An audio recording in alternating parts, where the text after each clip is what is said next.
আজকে আমরা হচ্ছে প্রোনাউন নিয়ে কাজ করব। প্রোনাউন শব্দের অর্থটা কি? সর্বনাম। মানে নামের পরিবর্তে যা ব্যবহৃত হবে সেটাই সর্বনাম। ঠিক আছে? অর্থাৎ নাউনের পরিবর্তে যে শব্দগুলো ব্যবহৃত হবে, নাউনের পরিবর্তে যে শব্দগুলো ব্যবহৃত হবে তাই প্রোনাউন। তো এখন সবার আগে এখানে কি লিখছে? নাউনের পরিবর্তে যে সব শব্দ ব্যবহৃত হয় তাদেরকেই প্রোনাউন বলে। নাউনের পরিবর্তে, সবাই একটু খেয়াল করি, নাউনের পরিবর্তে যে শব্দগুলো ব্যবহৃত হয় তাদেরকে প্রোনাউন বলে। তো এখন প্রোনাউন আসলে আমরা চিনব কিভাবে? আমরা যদি নাউনটা সবাই বুঝতে পারি তাহলে প্রোনাউন অবশ্যই আমাদের ক্লিয়ার হওয়ার কথা। ঠিক আছে? তো এখন আমরা দেখি একটা উদাহরণের সাহায্যে। Jamil is a meritorious boy. So এখানে জামিলটা কি? কারো নাম।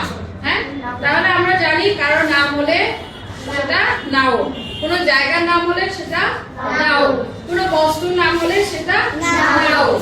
আচ্ছা, তো এখন দেখি এখানে পুরো সেন্টেন্স, তিনটা সেন্টেন্স আছে। এখানে কি বলছে?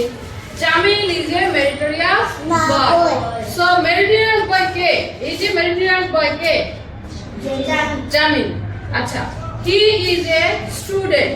তাহলে এখানে হিটা কে? হিটা কাকে নির্দেশ করছে?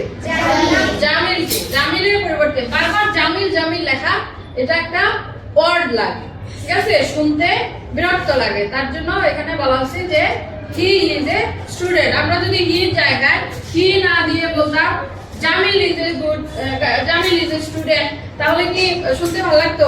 পরেরটাতে আবার আছে Jamil reads in Chachua primary school. তাহলে এখানে হি না দিয়ে আমরা যদি জামিল দিতাম, তিনটা জামিল দিলে শুনতে ভালো লাগে? ভালো লাগে না। তো এই জামিলের কাজগুলো করছে হি শব্দটা দিয়ে। ঠিক আছে?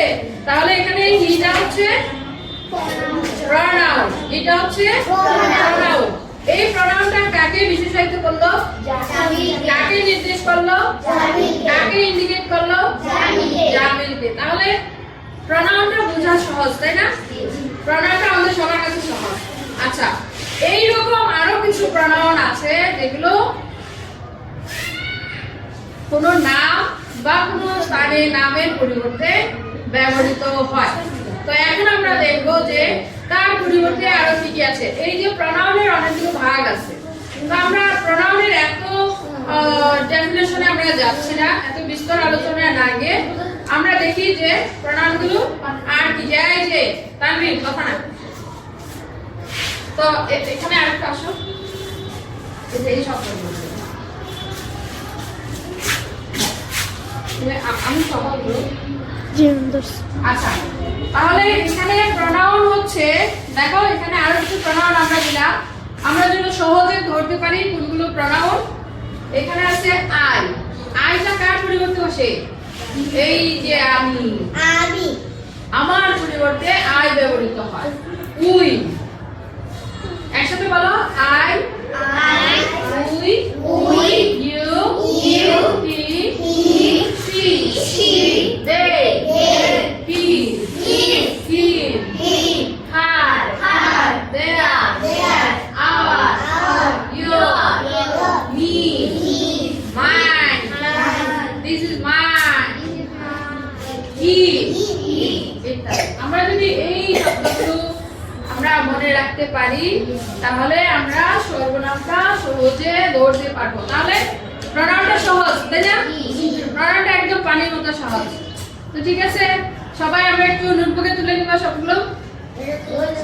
হ্যাঁ।